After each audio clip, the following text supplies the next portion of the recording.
Hello everyone, and welcome to the Metroid 40th series. In this series, we will be going back across the 4 decades of Metroid and looking at some of the most iconic and popular and amazing Metroid games ever. And for episode 1, we will be taking a look at Era 4, which is 2016 through 2026/present day. Era 4 is an interesting era, as it's not really much of a memorable era for most people. We got a total of 4 releases in this era. Samus Returns was a remake of Metroid 2, and along with that we also got Metroid Prime Remastered, Metroid Dread, and Metroid Prime 4 Beyond. On paper, that is quite a lot, but when you consider that 2 of them are remakes, it's not the best. In my opinion, none of these games were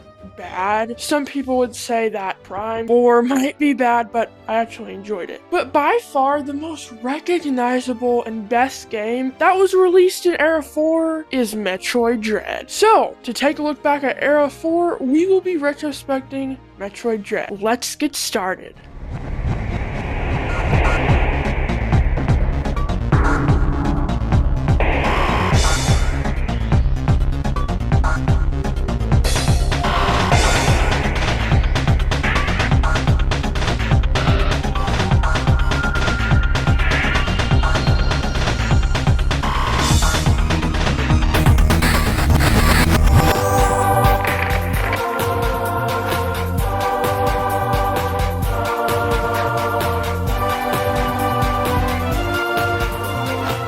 Metroid Dread had a very interesting development, to say the least. It all started when a game called Metroid Dread was mentioned in a magazine showcasing upcoming Nintendo DS or 3DS or new 3.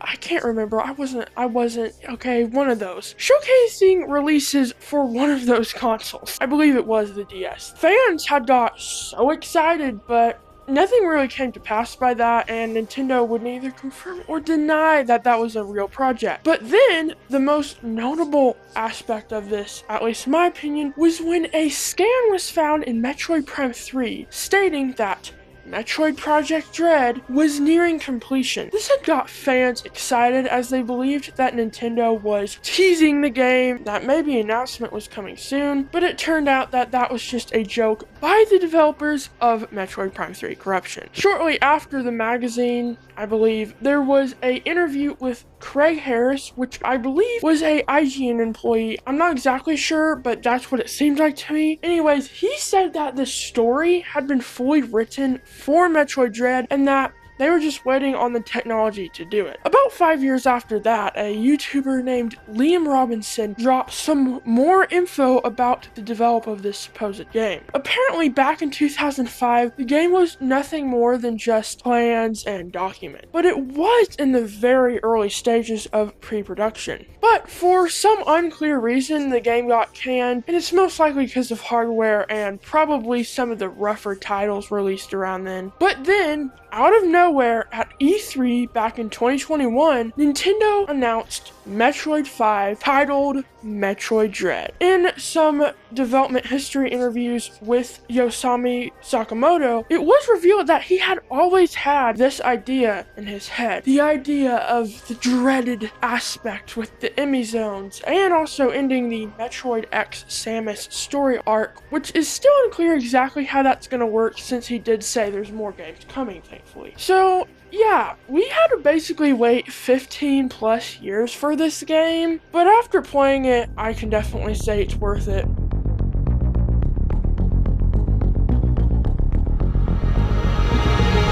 Alright, now fast forward to now, 2026. Me, as a die-hard Metroid fan, as I call myself, had never played a 2D Metroid game before. Now, back in my early Nintendo fan days, shortly after the game had come out, I actually tried the demo for the game, and I hated it. One thing that I discovered about this game, not only in the demo but just playing it, is that this game can be unforgivably hard. And that hardness mixed with the unfamiliarity with a 2D game caused me to do absolutely terrible in the demo. And I also thought that it lacked uniqueness and style because it was 2D. I wasn't that big of a gamer back then, and I just really didn't like it, and I hated it, like I said. But then, back last year in December, I had tried the demo again and actually made some progress. And I started kind of wanting to give the game a shot. And after being gifted a gift card for a Christmas party, I decided to get the game.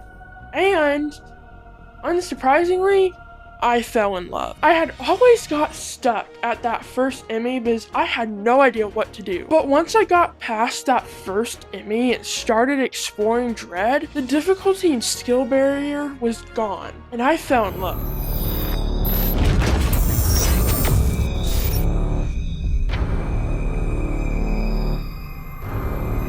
The game opens with a mysterious transmission showing that an ex-parasite has survived on a planet called ZDR. Federation had sent EMMI or Emmy drone to the planet to investigate. But shortly after they arrived, the communications stopped. So they deployed none other than bounty hunter Samus Aran to get to the bottom of it. As soon as you land on ZDR, a mysterious Chozo soldier named Ravenbeak will attack you and strip you of all your abilities. Shortly after, feeling very weak after that, you make contact with your computer named Adam. He will tell you that with your current abilities, you cannot face Ravenbeak. So, your main goal is to get back to your ship and build up some abilities on the way. On the way to your ship, you'll meet a Chozo scientist named Quiet Robe. He was tasked to do the dirty work for Ravenbeak, but he was not pleased with his plan and he wanted to help Samus. He revealed to Samus that Ravenbeak had survived the X and was trying to get Samus to take her Metroid DNA to recreate them after Samus had killed every single Metroid besides the baby one. Quiet Robe then deactivated all the Emmy and tasked Samus with taking down Ravenbeak. Shortly after though, a Chozo robot soldier burst in the room and killed Quiet Robe. Then an X controlled by Ravenbeak infected him and forcefully made him turn the Emmy back on. Adam started acting quite weird, and you also noticed that there was no other life planet, and it turns out this is all because of the X. After Samus found a nest, as I would call it, of the X parasite, which was then released and scavenged the planet, Samus was now able to collect the energy from the X, which awakened her Metroid killer instinct and meant that she was slowly turning into a Metroid. But her turning into a Metroid gave her newfound abilities to face the Emmy. When she finally got to Ravenbeak, it was revealed to her that she actually has some of his DNA back when the Chozo saved her. So, you start an epic fight with Ravenbeak, but in a turn of events, he grabs you and tries to deactivate your power suit to get your Metroid DNA. But your Metroid DNA fully awakens and you literally turn into a Metroid. And then use your Metroid suit to absolutely obliterate Ravenbeak after he got infected by another X. And after that, you escape the planet, get to your ship, and a ghost of Quiet Robe visits you to take away the effects of the Metroid DNA, as you couldn't leave safely with that. So then Samus flies away into the sky with her mission completed. This game's story is so amazing. It's filled with lore, unexpected twists, and depth. The cutscenes are amazing, and there's such a sense of dread throughout the game. It hits you right out the bat as Ravenbeak attacks you in the open. And as you play through the game, you feel like there's something out there. And as it progresses, it invokes even more dread. And it's all revealed at the end. Samus even talks in this game.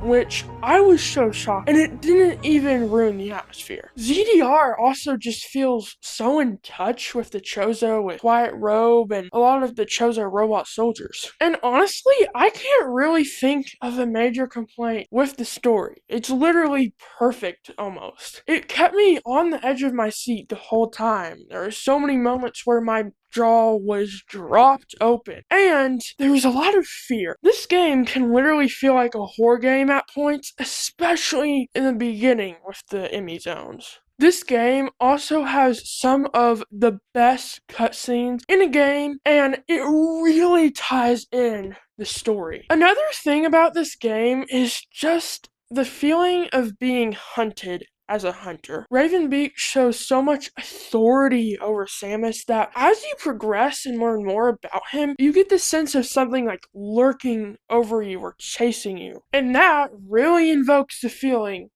of dread. And it all gets revealed at the end, with it leading to Ravenbeak calling Samus my foolish daughter. And without a doubt, the story of Metroid Dread is one of the best stories I've seen and is so crucial to Dread. And the best part is that the story doesn't interfere with the amazing gameplay and it doesn't ruin the atmosphere or anything. And honestly, I never knew a story could be so good in a 2D game. If there was one complaint about the story, it's that there's no scanning. Scanning is so amazing and it's one of the things that makes the Prime series so amazing. Scanning to find out more lore about different areas, environments, and objects. It's so amazing and I love doing it. And I think it would be so amazing for this game with all the lore in it. But then again, it is 2D and I think it'd be hard to do it without other imming, if you get my point.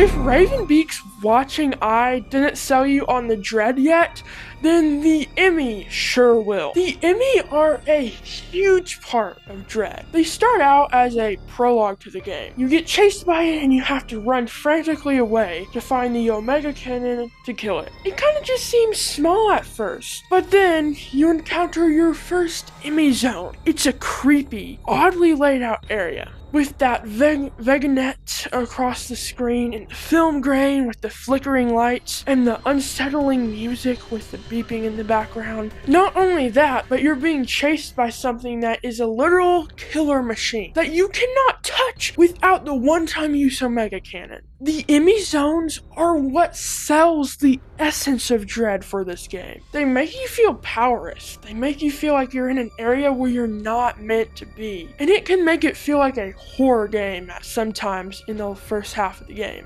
And on top of all of that, the Emmy get more powerful and dangerous as the game goes on. When you see an Emmy zone, your only goal is to get through a lot. In the late game, the Emmy can literally freeze you with their vision. If their field of view sees you, you're literally frozen. And especially in the later game, with all your abilities, you tend to feel really powerful against all the enemies outside the zones. But as soon as you step into that zone, you feel powerless, weak, like you don't belong. And the Emmy, along with the X, which reinvent how you defeat enemies halfway through the game, this adds so much depth to the game and really hits home the essence of Dread. And while the Emmy are very hard, I love them because of how much depth it adds, and it's such a unique twist. The Emmy were actually inspired by the SAX from Metroid Fusion, which is a kind of, I don't know, it's like basically an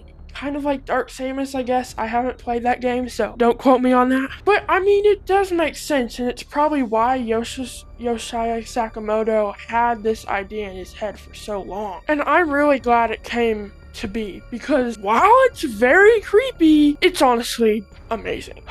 My only complaint really about the Emmy zones is once you defeat the Emmy, because after you do so, they're probably the worst area in the entire game, because they're just bland, lifeless, very basically with nothing in them laid out areas. It's basically just a bunch of hallways that go a bunch of different places in a seemingly random order that doesn't make sense that you have to go through to get to the main areas. And that wouldn't be such a big problem if the Emmy zones didn't take up such a big part of each area. But I do get it, because the main point of it is to get through a lot. You don't have time for some big open or whatever area. I wish just like maybe once you deactivated them, something would happen where like turn the area into some big lush area. That would be a lot of extra development time, but I think that would have made the Emmy zones so much epicer. Like maybe you find out more lore about the Emmy after you defeat them. I think they could have done something with that. This Dread we've been talking about also plays so much into the atmosphere of this game. This game has already surprised me enough, but how a 2D game can have such good atmosphere still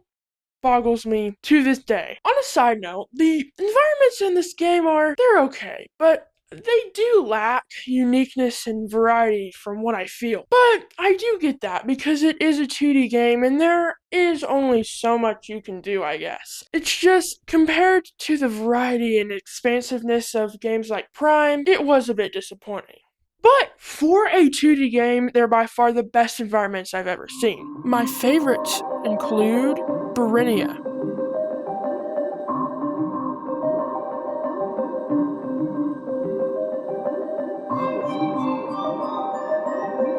Farinia,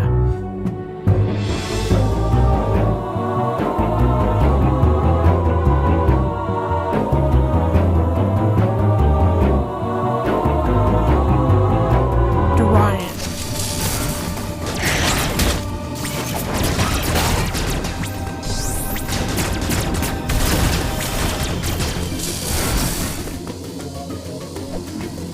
other areas include Ataria,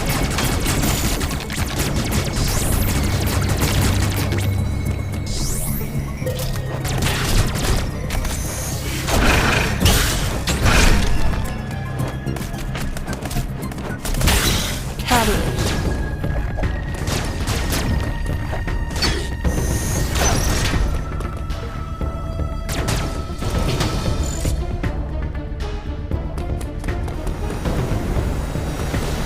Gaveron,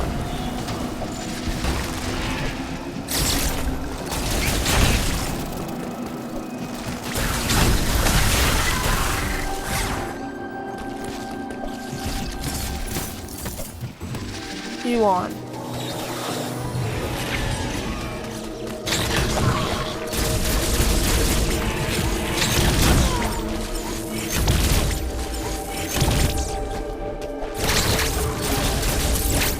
Itarash,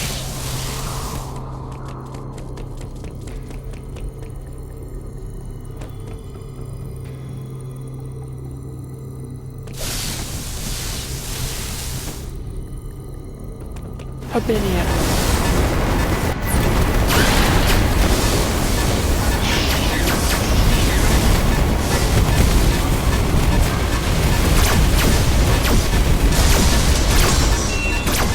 Now, with that side notes, even with the lacking points of these environments, they play such a big part into the atmosphere. These environments, mixed with the eerie music and the dread aspect, really add so much depth to this game. And if this is what 2D Metroid is at its core, I cannot wait to play more 2D Metroid games. Although, I do feel like this sense of dread is going to be something that I treasure more, if not only, in Metroid Dread. Now, the only downside to the atmosphere is that the music also isn't the best. It's fine to me. I've heard a lot of people say it's terrible. It was okay for me. It's just there's not a lot of memorable track. Really, the only track that I will be like, oh yeah, is the title screen. But I do have to say, the way they did craft the music, even though it's a bit lackluster for the series, plays in perfectly with the atmosphere, which I guess I'd rather have that over the amazing over-the-top music of all the other games. Then again, they also have great music for that, so I don't know.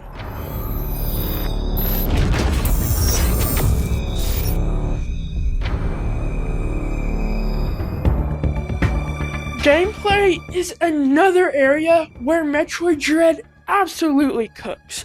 Samus's movement in this game is peak. Playing through this game is so smooth. Whether it's sliding, dashing, jumping, shooting, aiming, speed boosting, flash shifting, whatever it is, there's no other word than natural to describe it best. This movement works so well in the 2D environment. In fact, I don't think you could replicate such movement in a 3D environment. The vast turns and up jumps you have to make in this 2D environment play hand to hand with how good Samus's movement is. Now, some of the movements in this game are pretty hard, like the speed booster and flash shift and melee counter. Like, for instance, I found myself doing a lot of speed booster puzzles at the end, and while they are hard to unforgivably hard, it is so fun once you get the hang of it and very rewarding. And my goodness, the melee counter, while it is also extremely hard because it requires such precise timing,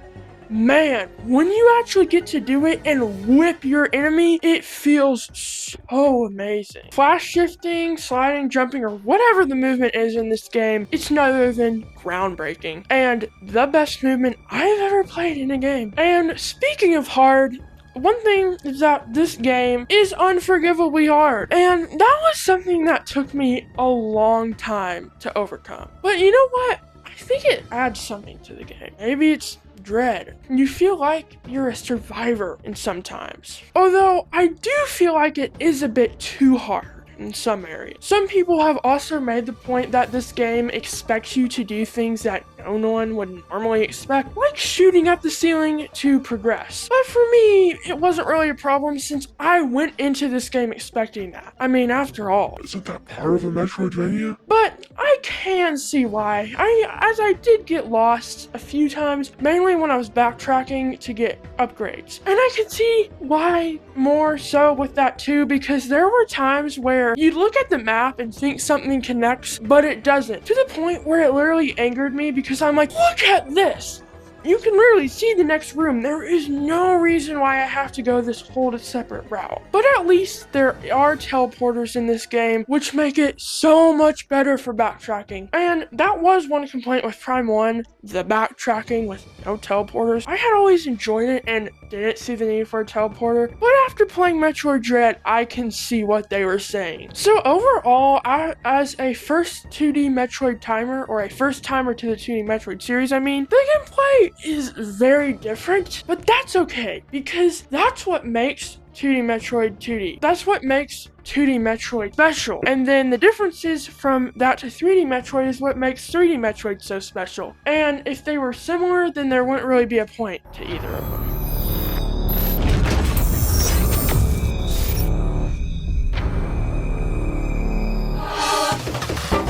Metroid Dread is full of some very hard but amazing bosses. Raid, Experiment Number Z57, the Chozo Robot Soldiers, Raven Beak, they're all amazing boss fights. And they are all extremely hard, with what it seems like down to the millisecond timing. And you definitely will die a few times beating these bosses. From what I found is that every time you die, you get a bit better at the timing. You basically have to memorize each boss in order to beat it. But I do think it adds something to the game. I don't think Dread would be Dread without this difficulty. And the more skilled you get, the easier it is and the more enjoyable. I remember being stuck on Kraid for such a long time, but once I finally whipped him, that feeling of just watching the cutscene as you know you've finally done it is so amazing and is one of the biggest parts of Metroid. Overall, my favorite boss probably is Raven Beak. He's extremely hard. He has 3 phases. The first phase, you have to damage him until he turns gold, which is really hard because he moves so fast. It's like all his movements are a flash shift. The second phase is when he grows wings, which is by far the hardest because you can't get any health restoring, and he has a huge laser. And then the third phase is basically a hard version of 1. And it took me so long to kill him, but again, finally beating him, followed by one of the most intense endings to a game I've ever seen. As Samus turns into Metroid and you have 2 minutes to escape, it just is so amazing. But they are very hard. My heart was racing at pretty much all of them.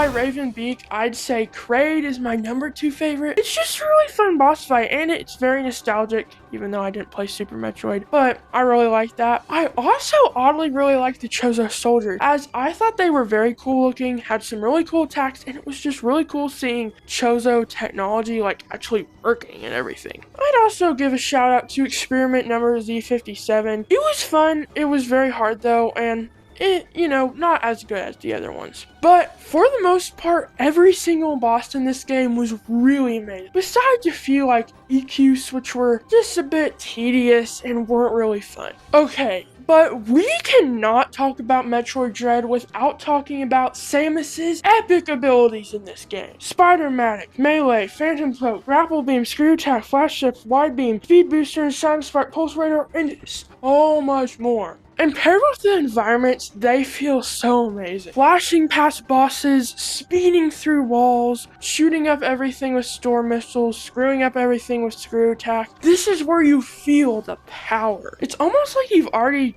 taken Ravenbeak down with the amount of abilities you have in this game. And overall, this game has some of, if not the best abilities in a Metroid game that I have played so far. Some of my favorite abilities include the Pulse Radar. I really love this ability because it helps so much for collecting everything at the end of the game, and if you're not exactly sure where to go. That person who had the trouble finding the ceiling would absolutely love this because it reveals any hidden blocks, and I really love this. It's so amazing. And I also love flash shifting. It's one of those abilities where it just feels so good to do, and it's so fun and crucial with the bosses in this game. I also really loved the speed booster. It was something at first that I wasn't a big fan of because it is kind of hard to master, but doing the late game puzzle with it is really fun. And overall, all of these abilities just orchestrate so well with the environment, and they are really good.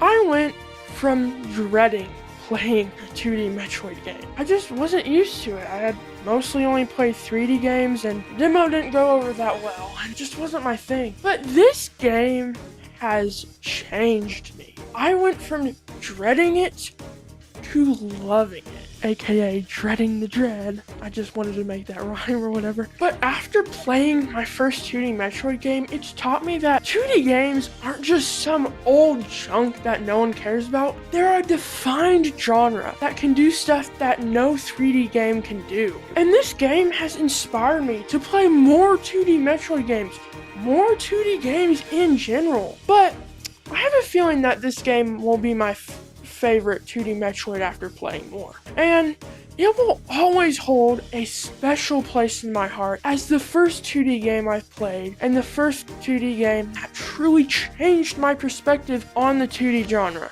And that's my retrospective review of Metroid Dread. As you can probably tell, I absolutely loved this game. It truly changed my mind about 2D, and I wish I played it sooner. Overall, I give it about a 9.5 to 10 out of 10. This game is so amazing, and I highly recommend you play it if you're skilled enough. I mean, it is quite hard, but I just recommend giving it a shot because it's so amazing. So overall, Era 4 definitely packed a punch, and we'll have to see if Era 3 can do any better. I will see y'all next time for episode 2 and revisiting Era 3. Probably next month, but don't quote me on that. See y'all then.